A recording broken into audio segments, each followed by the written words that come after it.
كلنا عايزين نكون أحسن حاجة وأحسن نسخة من نفسنا.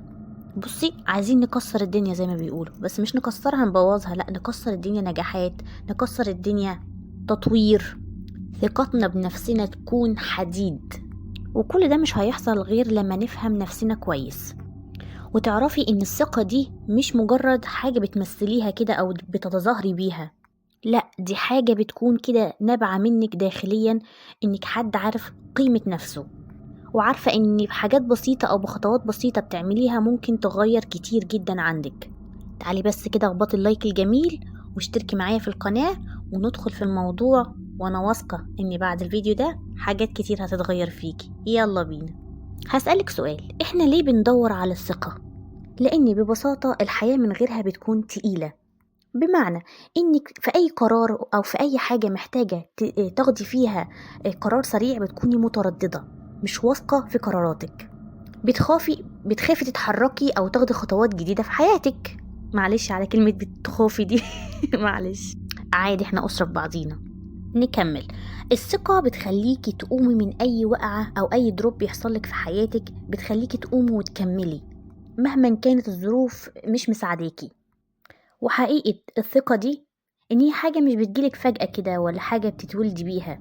الثقة دي أو الثقة بتتكون مع الوقت من التجارب اللي انت بتتعرضي ليها في الحياة، من إنك مثلا تعملي أي حاجة حتى لو بسيطة وتنجحي فيها، بتكوني إيه كده جبل واثقة في نفسك ومبسوطة وفرحانة وبتزود عندك حاجات كتيرة.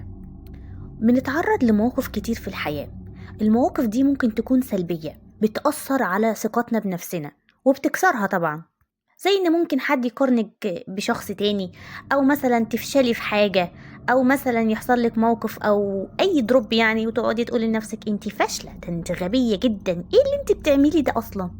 ومواقف كتير عدت عليكي بس سابت اثر فيكي وخليتك تشك في نفسك، انك ما عندكيش ثقة في نفسك اصلا.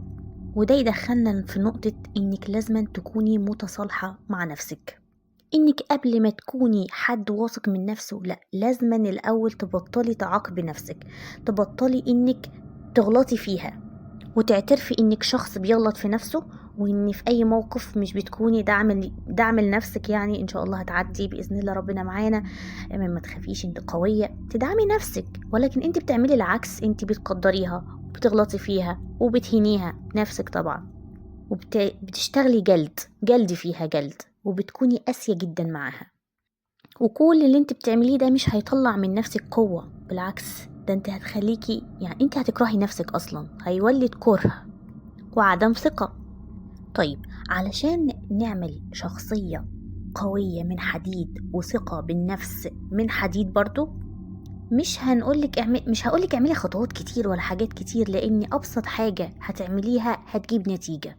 الثقة بتتبني بحاجات بسيطة جدا، انك تدعمي نفسك. اول حاجة انك لو عملت اي موقف كويس او عملت اي حاجة كويسة ادعمي نفسك، اشكريها، قدمي ليها الكلمات الطيبة. يعني حاجات بسيطة كده تخلي عقلك يديكي ثقة كده، يعني يقولك لا، ده شخص اقدر اعتمد عليه. فانا عايزة اقولك ادعمي نفسك بالكلام الطيب. اي حاجة تحصل معاكي سواء حلوة او وحشة ما تجلتيش ذاتك ابدا، خدي حوالي كده دقيقتين 3 استوعبي الموقف. اشكري ربنا ان ممكن الموقف ده يكون ظهر يعني رسالة ليكي في حاجة ظهرت لك. ما تقعديش تقولي لنفسك كلام وحش زي انت غبية، المفروض كنت تصرفتي كذا، خلاص انت حصلت الحاجة وخلاص عدت، تقبليها وعادي، ممكن يحصل، الحياة تجارب، الحياة بتمشي مش عارفه ايه، وخليكي واثقة في نفسك اللي هو ما تقدريهاش، فاهمة قصدي؟ دي الخطوات البسيطة اللي انتي تتعاملي بيها خلال يومك. طيب، نيجي بقى للناس اللي حواليكي وانتي بتسمعي ايه وبتشوفي ايه، لان كل ده بيأثر فيكي، لان الناس اللي حواليكي في ناس ترفعك وفي ناس بتكسرك. فاختيارك انك تكوني في بيئة صحية آمنة ده بيأثر جدا على نفسيتك وعلى ثقتك بنفسك.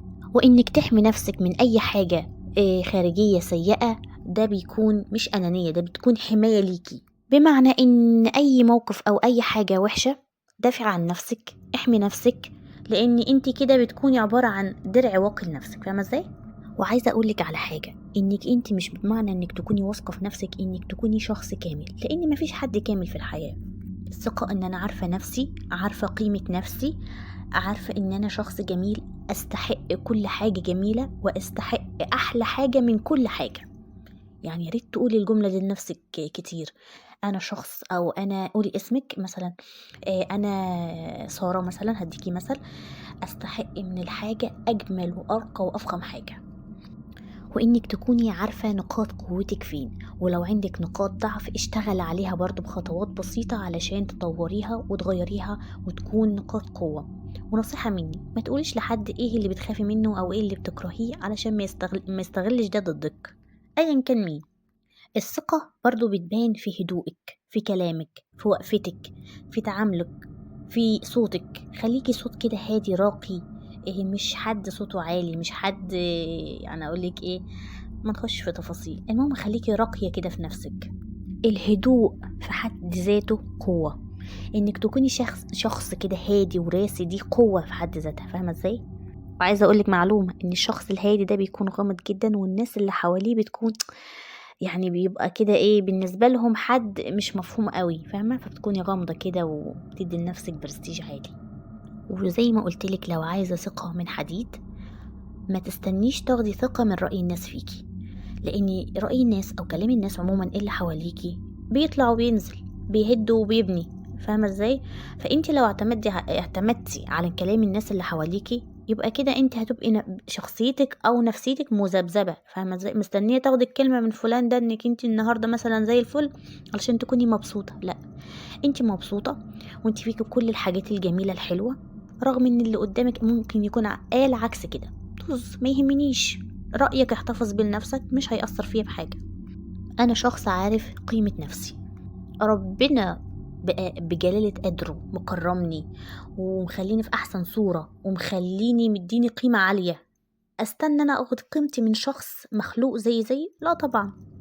عايزة أقولك، لما تفهمي كل التفاصيل البسيطة جدا دي وتبدأي مع نفسك كده بداية جديدة بعين مختلفة، يعني تشوفي نفسك كده بعين مختلفة وتكوني حنينة عليها، ودايما تقولي ان انا قادره يعني احقق اي حاجه مش غيري حققها، يبقى اكيد انا اقدر. طالما في ناس حققت الحاجه اللي انا عايزاها، اكيد انا اقدر، فاهمه ازاي؟ ادي لنفسك الدعم اللي انت عايزاه، خليكي قويه. ويوم ما تلجئي لحد، مفيش انك تلجئي غير لربنا. ما تروحيش لحد تفضفضي، ما تروحيش لحد تحكي، ما تروحيش لحد تشتكي.